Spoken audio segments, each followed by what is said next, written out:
बिस्मिल्लाहिर्रहमानिर्रहीम, अस्सलाम वालेकुम। एक दफ़ा फिर से आपको इस चैनल में खुशामदीद कहते हैं। आज के इस लेक्चर के अंदर हम इंटरनल असेसमेंट को देखेंगे या इंटरनल ऑडिट को हम देखेंगे कि हम कैसे जनाब उसको लेकर चल रहे होते हैं। इंटरनल असेसमेंट जो है ये भी हमारे बिज़नेस का एक इम्पॉर्टेंट पार्ट है। ये भी ज़रूरी है एक्सटर्नल ऑडिट के बाद, क्योंकि इंटरनली हमें अपनी strength, weakness, opportunities and threats का पता होना चाहिए।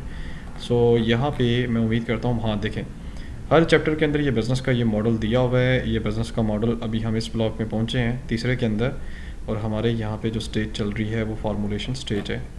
अब ऊपर चल के देखते हैं वो क्या कहते हैं जी।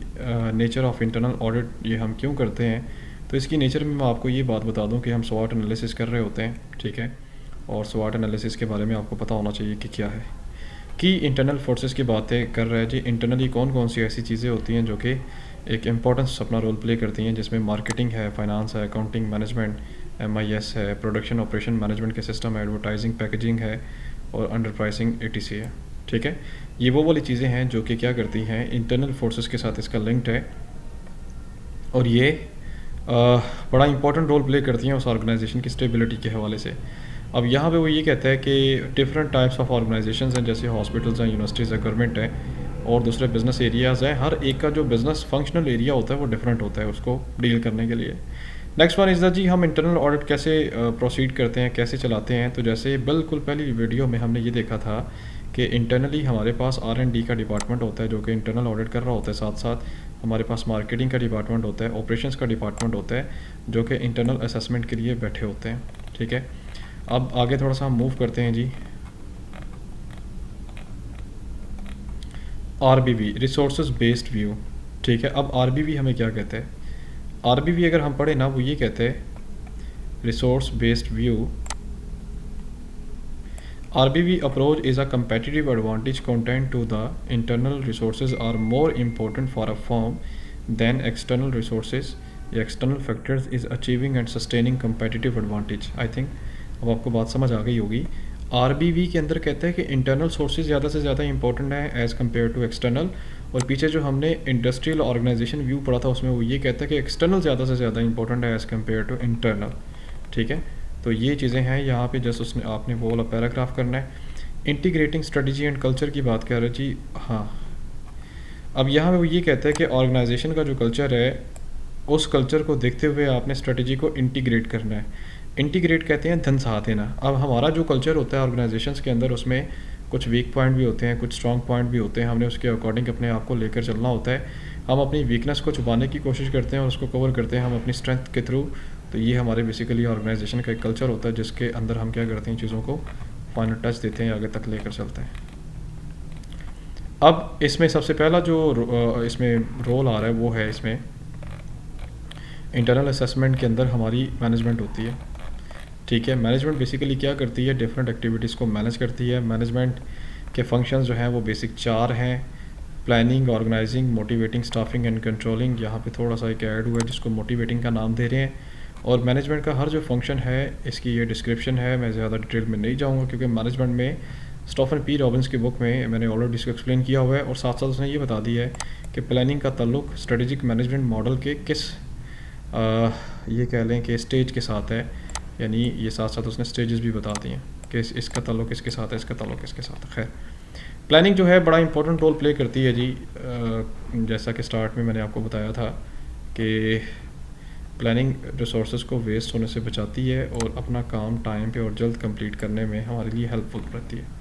ज़्यादा बातें नहीं लिखनी है आपने इसमें, वही पुरानी बातें आपने लिखनी है, ठीक है। अच्छा, इसमें एक बड़ी ज़बरदस्त और इम्पोर्टेंट चीज़ है, सिनर्जी की बात कर रहे हैं। सिनर्जी से मुराद ये है कि अगर हमारे काम के अंदर प्लानिंग होगी ना तो हम कम वक्त में ज़्यादा से ज़्यादा जो है वो फ़ायदा गेन कर सकते हैं और ज़्यादा से ज़्यादा अपना काम अपने एम्प्लॉय से निकलवा सकते हैं। दूसरा इसमें आता है ऑर्गेनाइजिंग। ऑर्गेनाइजिंग के अंदर क्या होता है, तो ये प्लानिंग का बेसिकली क्या होता है, अल्टीमेटली फ़ायदा होता है। ऑर्गेनाइजिंग आपके सामने आ रहा है जी। Organising is another function of the management, जिसके अंदर आप क्या करते हैं, चीज़ों को ऑर्गेनाइज़ करते हैं, उसको तरतीब देते हैं कि कौन सी चीज़ आपने पहले करनी है और कौन सी चीज़ आपने बाद में करनी है।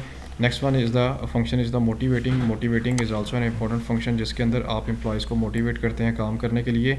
वो राइट वे में भी आप मोटिवेट कर सकते हैं, वो रॉन्ग वे में भी उसको मोटिवेट कर सकते हैं ताकि वो अपना काम जो है ठीक तरीके से करना शुरू कर दे। इसके अंदर डिफरेंट चीज़ें आती हैं, लीडरशिप भी आ जाता है, ग्रुप डायनामिक्स भी आ जाता है। लेकिन उसका हमारे साथ इतना ज़्यादा ताल्लुक़ नहीं। उसके बाद स्टाफिंग की बात कर रहे हैं। स्टाफिंग के अंदर क्या होता है कि हम पर्सनल मैनेजमेंट को डिस्कस करते हैं। इसका जो नया नाम है उसका नाम है ह्यूमन रिसोर्स मैनेजमेंट। इसके अंदर हमने एम्प्लॉयज़ की हायरिंग, फायरिंग, उसकी एजुकेशन के, उसके डिसिप्लिन, रिवॉर्ड के सारी की सारी चीज़ें देखनी होती हैं और ये देखना है कि हमने right person for right job कैसे इलेक्ट करना है या सेलेक्ट करना है। कंट्रोलिंग के अंदर हम क्या करते हैं कि एक्टिविटीज़ को कंट्रोल करने की कोशिश करते हैं हम अपने ऑपरेशंस को, कि हमारा जो काम है क्या वो ठीक डायरेक्शन में हो भी रहा है कि नहीं हो रहा, क्या उसमें किसी किस्म का मसला मसाइल तो नहीं चल रहा। That is include in your controlling function. आगे अगर हम चलें तो वहाँ पे मैनेजमेंट एटीट्यूड चेकलिस्ट क्वेश्चन की बात कर रहे हैं, तो इसको आप एक दफ़ा सेल्फ स्टडी कर लीजिएगा कि आप एक क्वेश्चन की एक लिस्ट बना लेते हैं और देखते हैं कि क्या आपका एम्प्लॉई इन क्वेश्चंस के अकॉर्डिंग चल भी रहा है कि नहीं चल रहा। ठीक है। उसके बाद वो ये कहते हैं मार्केटिंग है जी। मार्केटिंग एक इम्पॉर्टेंट फंक्शन है। वो क्यों की जाती है? वो इसीलिए की जाती है ताकि आप अपना मैसेज जो है वो डायरेक्टली अपने कस्टमर्स, अपने फाइनल कंज्यूमर तक डिलीवर करें। आपका जो कंज्यूमर है वो कम वक्त में ज़्यादा से ज़्यादा आपके साथ वो कम्युनिकेशन करे। अब मार्केटिंग के अंदर डिफरेंट उसके फंक्शन शामिल हैं। कस्टमर एनालिसिस है, सेलिंग प्रोडक्ट सर्विसेज हैं, प्लानिंग है, प्राइसिंग है, डिस्ट्रीब्यूशन, मार्केटिंग, रिसर्च है, अपॉर्चुनिटी, ETC चीज़ें शामिल हैं। अब ये सारी चीज़ें करने के बाद, मार्केटिंग भी करने के बाद, हमारा मेन जो फंक्शन आता है वो है कस्टमर एनालिसिस, कि हमने ऊपर जितनी भी एक्टिविटीज़ परफॉर्म की हैं कि क्या कस्टमर को उसकी चीज़ों के मुताबिक चीज़ मिल भी रही है कि नहीं मिल रही, या क्या वो हमसे सेटिस्फाइड है भी है कि नहीं है, या उसकी वैल्यूज़ में इजाफा हुआ भी है कि नहीं है। सेलिंग प्रोडक्ट एंड सर्विसेज की बात कर रहा है कि जो भी हम सेल्स करते हैं उसमें हमारी प्रोडक्ट्स कितनी सेल होती हैं और हमारी सर्विसेज कितनी सेल होती हैं। ठीक है, ये सारी की सारी चीज़ें इसमें इंक्लूड हैं, एक्स्ट्रा ये बात लिखी हुई है। आगे अगर मैं क्विकली मूव करता हूँ तो इंटरनल ऑडिट के अंदर ये हमारे पास सारा मार्केटिंग का पोर्शन शामिल है। ठीक है, प्राइसिंग इसमें आ रहा है जी। मेजर फंक्शन है जी आपकी मार्केटिंग के। प्राइस आपने वो रखनी होती है जो कि इजीली एक्सेसिबल भी हो, इजीली अफोर्डेबल भी हो, बंदा उसको देख के सेटिस्फाइड भी हो कि हाँ जितने पैसे मैंने खर्च किए हैं वो सारे के सारे सही वे में इस्तेमाल हुए हैं। डिस्ट्रीब्यूशंस की बात कर रहे हैं। डिस्ट्रीब्यूशन कहते हैं उस प्लेस को, उस जगह को जहाँ पे चीज़ रख के सेल की जाती है। डिस्ट्रीब्यूशन के अंदर जनाब आपके होलसेलर्स आ जाते हैं, आपके चैनल्स आ जाते हैं, आपके रिटेलर्स आ जाते हैं जो कि चीज़ें क्या कर रहे होते हैं, फाइनल कंज्यूमर तक सेल आउट कर रहे होते हैं। उसके बाद मार्केटिंग रिसर्च की बात कर रहे हैं कि मार्केटिंग रिसर्च बेसिकली एक इम्पॉर्टेंट फंक्शन है जिसमें आप क्या करते हैं कि प्रोडक्ट या फिर सर्विसेज के बारे में रिसर्च कर रहे होते हैं कि कौन सी चीज़ मार्केट में रिक्वायर्ड है या कौन सी सर्विस जो है आपको उसकी ज़रूरत है। कॉस्ट बेनिफिट एनालिसिस की बात कर रहे हैं कि ये भी एक इम्पॉर्टेंट इंटरनल असेसमेंट होती है कि कंपनीज अपना कॉस्ट एनालिसिस करते हैं। कॉस्ट या बेनिफिशियल एनालिसिस क्यों करते हैं? ताकि वो ये चेक कर सकें कि क्या उनकी फ़िक्स्ड कॉस्ट, उनकी ऑपरेटिंग कॉस्ट, क्या उनकी जो ओवरऑल टोटल कॉस्ट है वो उनके अफोर्ड में है भी है कि नहीं है। Financing and accounting next major function है इंटरनल ऑडिट के अंदर, कि इसमें आप अकाउंटिंग की जो अपनी बैलेंस शीट्स होती हैं, जो लेवरेजेस होती हैं, जो वर्कशीट्स होती हैं, जो प्रॉफिटेबिलिटी, यूटिलाइजेशन, कैश फ्लोज होती हैं, क्या वो ठीक तरीके से बन भी रही हैं या नहीं बन रही, उसमें किसी किस्म का कोई मसला मसाइल तो नहीं आ रहा। मज़ीद अगर मैं अकाउंटिंग वगैरह को एक्सप्लेन करूँ तो उसमें वो ये कहता है कि आप फाइनेंसिंग एंड अकाउंटिंग के अंदर बजट्स वगैरह को देखते हैं, अपने इन्वेस्टमेंट डिसीजंस को देखते हैं, फाइनेंशियल डिसीजंस को देखते हैं कि क्या मैंने पैसा जो लगाया है वो पैसा राइट वे में लगाया भी है या नहीं लगाया। आगे अगर मैं थोड़ा सा क्विकली मूव करता हूँ तो इसमें यहाँ पे basic type of financial ratios की बात कर रहे हैं वंस अगेन। तो फाइनेंशियली अगर हमने ये चेक करना है कि क्या हम ठीक जा रहे हैं कि नहीं जा रहे, तो हम उसको रेशो के थ्रू देखते हैं, जिसमें हमारे पास करंट रेशो आ जाती है, जिसमें हमारे पास एसेट्स टर्नओवर रेशो आ जाता है। डिफरेंट रेशोज़ हैं, तो इससे हमें क्या पता चलता है कि हमारी ऑर्गेनाइजेशन कितनी ज़बरदस्त जा रही है और कितनी वो बैड मूव कर रही है। उसके बाद नेक्स्ट आगे आते हैं थोड़ा सा, ये जैसे रेशोज़ हैं ये आपने अकाउंटिंग के चैप्टर में भी पढ़ी हुई हैं, तो ये बड़ी सूटेबल हैं, जिसमें करंट है, क्विक रेशो है, लिवरेज रेशो है, उसके बाद debt to total assets ratio है, ETC।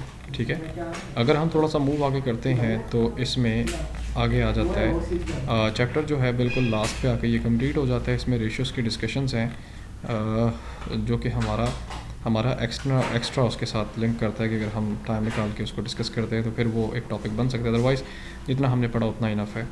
प्रोडक्शन एंड ऑपरेशंस जो हैं ये भी हमारी इंटरनल असेसमेंट में हमारे लिए बड़ा ज़बरदस्त एक रोल प्ले करती हैं, क्योंकि प्रोडक्शन चीज़ की मैन्युफैक्चरिंग के साथ इसका लिंक्ड होता है। ऑपरेशंस क्या होता है कि छोटे छोटे जो ऑपरेशंस होते हैं, मतलब चीज़ को इनपुट से आउटपुट की तरफ कैसे आप ट्रांसफॉर्म करते हैं, ये आपके ऑपरेशंस में शामिल होता है।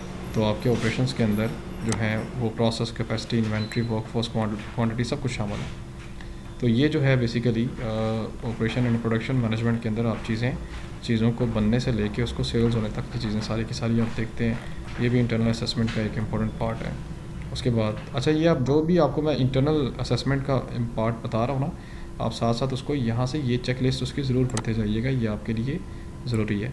रिसर्च एंड डेवलपमेंट की बात कर रहा है, ये भी इंटरनल जो है आपकी असेसमेंट जो है उसके साथ बड़ा इंपॉर्टेंट इसका लिंक्ड है।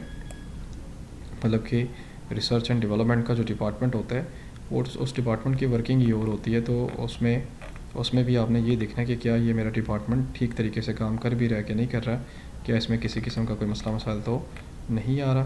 फिर उसके बाद internal and external R&D researcher की बात कर रहा है, ये आप इंटरनली वर्क करवाते हैं। अगर आपका इंटरनल रिसर्चर काम ठीक नहीं करता तो आप एक्सटर्नल को हायर कर लेते हैं। एक्सटर्नल बंदा अपनी फ़ीस चार्ज करता है और आपका काम जो है वो कंप्लीट करके देता है अगर इसमें किसी किस्म की प्रॉब्लम आ रही हो। अगर मैं नीचे आता हूँ थोड़ा सा, MIS की बात कर रहे हैं जी, मैनेजमेंट इंफॉर्मेशन सिस्टम की बात करता है। इसमें जो भी आपके पास इंफॉर्मेशन होती है जो कि रॉ फॉर्म में होती है उसको आप इजीली कन्वर्ट करते हैं, उसको आप जनाब इस तरह मैनेज करते हैं कि जो हर बंदे के नॉलेज में वो आसानी से उसको समझ भी आ जाए। ठीक है, तो MIS भी जो है इंटरनल ऑडिट में बड़ा ज़बरदस्त होता है, उसका एक रोल अपना होता है। ले जी, उसके बाद next is the value chain analysis है। वैल्यू चेन एनालिसिस के अंदर क्या होता है कि बात ना ज़रा आप गौर से सुनिएगा कि जो भी आपकी चेन चल रही है चीज़ को बनने से लेके उसको फिनिश प्रोसेस तक, ये चेन्स होती है ना, क्या हर चेन अपनी वैल्यू के अकॉर्डिंग ठीक है या नहीं है, that is the VCA value chain analysis. अगर हम उसके बाद जो है एक इम्पॉर्टेंट कंसेप्ट रह गया बेंचमार्किंग का। बेंचमार्किंग के अंदर क्या होता है कि हम ये देखते हैं कि क्या हमारी फर्म के जो प्रोसेसेस हैं वो और दूसरी फर्म के जो प्रोसेसेस हैं वो क्या दोनों सेम है या हम उनसे बेहतर हैं या वो हमारे से बेहतर हैं, दैट इज़ द बेंचमार्किंग। हम कंपैरिजन करते हैं अपने ऑपरेशंस का दूसरे फर्म के ऑपरेशंस के साथ और कोशिश करते हैं कि अपने आप को हम मज़ीद से मज़ीद बेहतर बना सकें। और उसके बाद इंटरनल फैक्टर मैट्रिक्स हैं। ठीक है, ओके जी, बाकी इसमें रह गया इंटरनल एक्सटर्नल फैक्टर एनालिसिस है। ये जो है अगले चैप्टर में कंप्लीट एक टॉपिक है।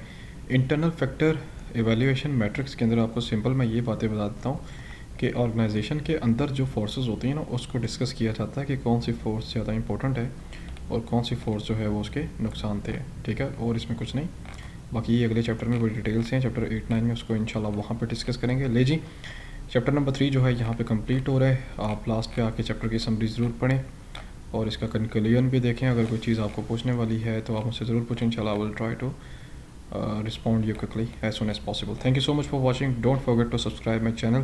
दुआ में याद रखें। अल्लाह हाफ़िज़।